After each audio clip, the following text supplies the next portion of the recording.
2026 சட்டமன்ற தேர்தல் தமிழகத்திலே ஜெயிக்கப் போவது யார்? சாணக்கியா நிறுவனம் வெளியிட்டு அதிரடி கருத்து கணிப்பு. நண்பர்கள், நம்ம போடக்கூடிய வீடியோக்கள் உங்களுக்கு பிடிச்சிருந்துச்சுன்னா லைக் அண்ட் சப்ஸ்கிரைப் பண்ணிக்கங்க. மறக்காம இந்த வீடியோக்கு ஒரு லைக் பண்ணிருங்க.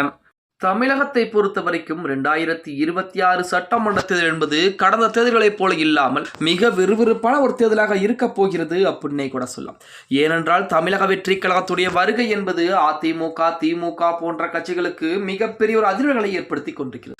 தமிழகத்தை பொறுத்த வரைக்கும் 4 முனை போட்டி என்பது இருக்க போகிறது. ஒரு புறத்திலே அதிமுக, பாஜக கூட்டணி கட்சிகள், மறுபுறத்திலே திமுக, காங்கிரஸ் கூட்டணி கட்சிகள், இன்னொரு புறத்திலே தமிழக வெற்றி கழகம் ஒரு சில கட்சிகளுடன் கூட்டணியில் சேர்ந்து 2026 சட்டமன்ற தேர்தலை சந்திப்பதற்கு தயாராகிக் கொண்டிருக்கிறது. இன்னொரு புறத்திலே நாம் தமிழர் கட்சியை பொறுத்த வரைக்கும் எப்பொழுதும் போல யாருடன் கூட்டணி என்பது இல்லாமல் போட்டியிடுவதற்கு சீமான் தயாராகிக் கொண்டிருக்கிறார். அதுவும் 234 தொகுதிகளுக்கும் வேட்பாளரையும் தேர்வு செய்து விட்டார் அப்படிங்கிற செய்திகள் கூட வெளியாகிக் கொண்டுதான் இருக்கிறது. இப்படிப்பட்ட ஒரு சூழலில் 2026 சட்டமன்ற தேர்தலிலே யார் எந்த கட்சிக்கு வெற்றி வாய்ப்பு என்பது தற்சமயம் இப்போ இருக்கக்கூடிய மக்களுடைய மனநிலைமை எப்படி இருக்கிறது, அடுத்த முதலமைச்சராக யார் வரப்போகிறார் அப்படிங்கிற தகவலை சாணக்கியா நிறுவனம் கிட்டத்தட்ட தமிழகம் முழுவதும் அதுவும் 234 தொகுதிகளிலே 2,20,000 பேரிடம் நடத்தப்பட்ட அதிரடியான கருத்து கணிப்பு முடிவுகளை தற்சமயம் வெளியிட்டிருக்காங்க. அந்த கருத்து கணிப்புகள் அடிப்படையிலே அதிமுகவிற்கு மிகப்பெரிய வாய்ப்பு என்பது இருக்கிறது அப்படிங்கிற மாதிரி செய்திகள் அந்த சாணக்கியா நிறுவனம் சொல்லியிருக்காங்க அப்படின்னே கூட சொல்லலாம்.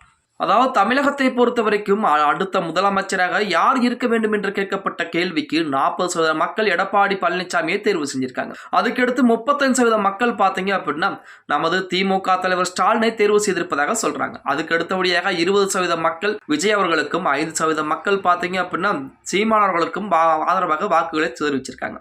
234 தொகுதிகளிலே கிட்டத்தட்ட 2,20,000 பேரும் நடத்தப்பட்ட இந்த கருத்து கணிப்பு முடிவுகளை பொறுத்த வரைக்கும் அதிமுகவிற்கு சாதகமாகத்தான் இருக்கிறது அப்படின்னே கூட சொல்ல. அதாவது சாணக்கியா நிறுவனம் மட்டுமல்ல, சமீபத்தில் நடத்தப்பட்ட வெளிவந்த கருத்து கணிப்பு முடிவுகள் பூராமே அடுத்த முதலமைச்சராக யார் வர வேண்டும் என்ற கேள்விக்கு எடப்பாடி பழனிசாமி அவர்கள் முதலமைச்சராக வந்தால் நன்றாக இருக்கும், இல்லை என்றால் விஜய் முதலமைச்சராக வந்தால் நன்றாக இருக்கும் என சொல்லித்தான் தற்சமயம் வரைக்கும் வாக்குகளை கொடுத்துட்டு.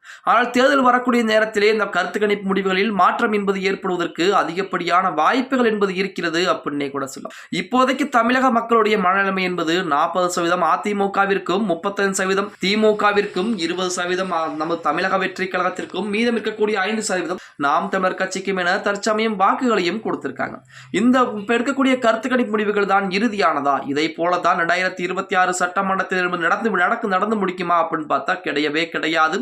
தேர்தல் முடியும் வரைக்கும் யாராலும் எதையும் சொல்ல முடியாது. கருத்து கணிப்பு முடிவுகள் வந்தாலுமே ஒரு சில நேரங்களில் மட்டும்தான் சரியான முடிவாக இருக்குமே தவிர மற்ற நேரங்களிலே பார்த்தீங்கன்னா வாய்ப்பு, அதாவது மாற்றம் என்பது ஏற்படுவதற்கு அதிகப்படியான வாய்ப்புகள் என்பது இருக்கிறது அப்படின்னே கூட சொல்லலாம். ஓகே கைஸ், வீடியோ பிடிச்சிருந்தா மறக்காம லைக் பண்ணுங்க. அப்படி நம்ம போடக்கூடிய வீடியோ பத்தின கருத்துக்களை கீழே மறக்காம பதிவு பண்ணுங்க. அது மட்டும் இல்லாமல் நம்ம சேனலை சப்ஸ்கிரைப் பண்ணாம தான் சப்ஸ்கிரைப் பண்ணிக்கங்க நண்பா.